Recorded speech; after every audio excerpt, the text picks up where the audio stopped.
address where he went. Sure enough, he was in a place where they put people that have no place to go, a shelter. So I went to the shelter and I found him. He was still on crutches. He saw me, he started crying again. He said, please get me out of here, get me out of here. I said, okay, come live at my house. Now, I told you the story so you can see something. Now look, I have 2 visitors in my house. One is a Catholic priest, the other is a Muslim. And I'm thinking I can get the Catholic priest and convert him to be a Protestant. At the same time, I'm going to catch the Muslim and bring him over to Christianity. High aspirations. But it didn't work. Some strange things began to happen. We would sit around the table at night to discuss what is the Bible and what's the salvation. My father has a Bible. It's called King James Version of the Bible. Most of you probably heard about it. Especially any students of Ahmadiyya or Zakir Naik, you've heard about King James Version of the Bible. But I work out of a different one that I've had since 1953. It's called the Revised Standard Version. And it says in it, King James Version has grave mistakes, grave errors, defects in it. That's what it says. So I began to preach out of mine, which doesn't match. And my father said, no, it's this way. I said, no, it's this way. Now, my wife comes up with her Bible from Jimmy Swaggart. It's called The Good News for Modern Man. Okay?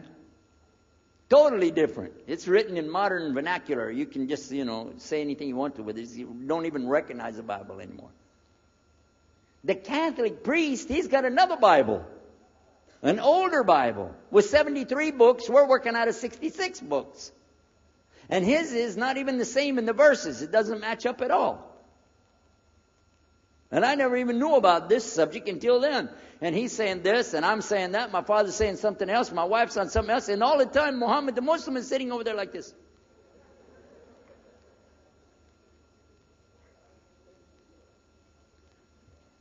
So we asked him. I guess it was me asking him. I said, well, how many versions of your book, your Quran, do you have? He said, the Quran has no versions. There's only one. It's original. It's in the Arabic language. This is the book that has no doubt. Hudul al-Muttaqin. It's guidance for those who have taqwa for Allah. As Sheikh Muhammad Jabali was just telling you about this shield or taqwa that you have to have between you and Allah subhanahu wa ta'ala. And only certain people are going to get the huda, hidayah, dina, from this Quran. These people that have the taqwa. So when he's telling us that the Quran is one, I'm going, huh? And it's in the original language, we still have it. You know what I was thinking? He's lying. I was sure he was lying because he could see the problem we were having, and he just sat back and made that up. But I don't know Arabic at that stage, so I don't know what to say. Maybe, I don't know. And he left it at that. He didn't try to preach. But it put a big doubt in my mind now about, we got all these books. He's got one. And la rayba fi, no doubt in it. So another time, we had another discussion that came up. Now this time, I went to the other preacher who had the cross. And I was asking him, I want to be able to explain the Trinity. He said, you know the Trinity. I said, yeah, I know. And I know the Council of Nicaea when we had that. But I want to know the way to explain it so a human being can just understand it. He said, okay. It's like an apple. Just take an apple. The apple has a shell around the outside, the skin. Inside is the meat. Inside of that is the seeds. Okay? 3 things, 1 apple. That's the way. I start going back, I'm going to tell this Muslim about the Trinity. But on the way, I remember his arguing with me, his way of debating with me. I said, no, he's going to tear me apart. As soon as I say seeds, he's going to say there's more than one. So it could be 7 or 8 or 9 or 10 gods all rolled into one. No. It's got to be special. It doesn't work like that. Let me go back and try again. So I went back to him. I said, what if he says there's more than one seed in there? He said, okay. I said, and besides, it could have a worm running through it. Then that would make it go up another notch. What can I do about that? He said, okay, forget the apple. I said, okay. It's like the babe, the egg. Use the egg. The egg has a shell. Inside of the egg is the white. Inside of the white is the yellow. 3, 1 egg. That's it. That's good to go. Now I start going home again, and it hit me. Wait a minute. The egg could have a double yolk. God becomes 4, just like that. Plus, it could be rotten. I'm not going to ask him again. So at the market one day, I saw a man, and I was talking to him because I was listening to some things that Muhammad had told us about the belief in Islam. Allah is one. And so I was telling this guy, I got some doubts about the Trinity. He said, you a preacher, you have doubts? I said, yeah, it doesn't make any sense. It doesn't make any sense. How could 3 be 1? He said, okay, look. You see me? I'm one man. I said, yeah. He said, my wife? Yeah. It's one person. Yeah. See my son? Yeah. 3. 1. One family. It's the family of God. Use that. I said, there you go. The family of God. You don't get very far on that one, and you realize right away they could have another kid just like that. But worse, they could get a divorce. You want a God that can get a divorce? Huh?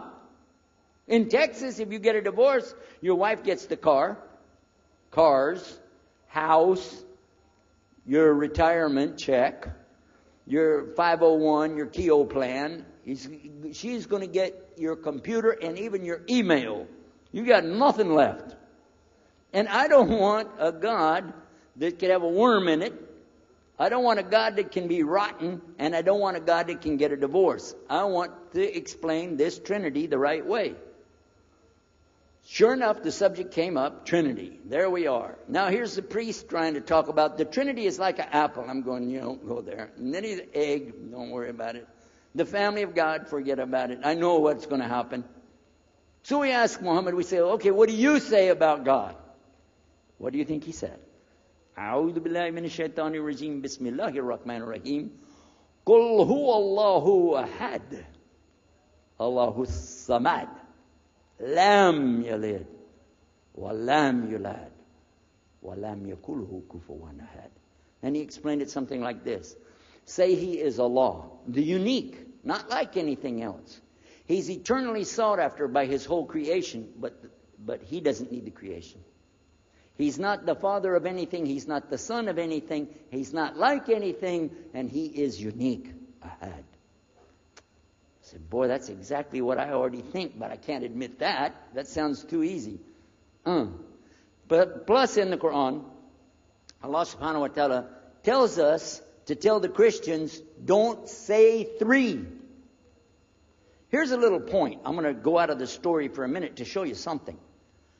Nowhere in the Old Testament, the Torah, or the Zabur, the Psalms, or the Injil, which is the New Testament, nowhere in the Bible do you find the word Trinity. Not once.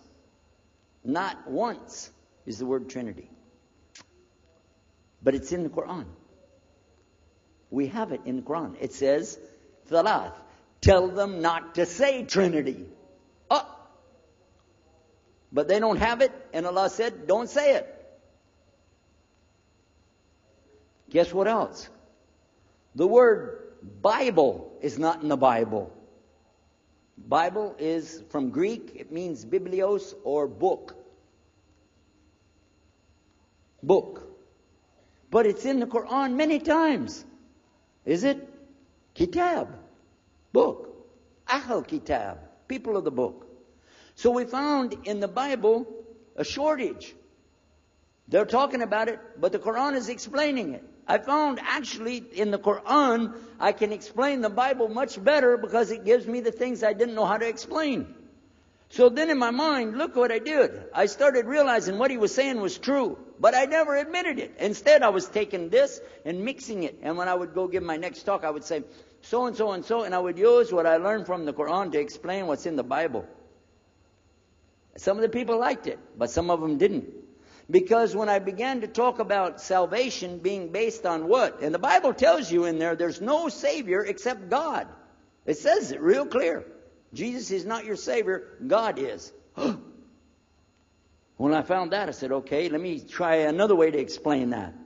Each thing as I would learn it, I'm trying to change how I'm presenting the thing. It still doesn't dawn on me, I need to do something. But I could see for sure God is only one, and so I totally forget the Trinity thing. My dad never did believe it anyway.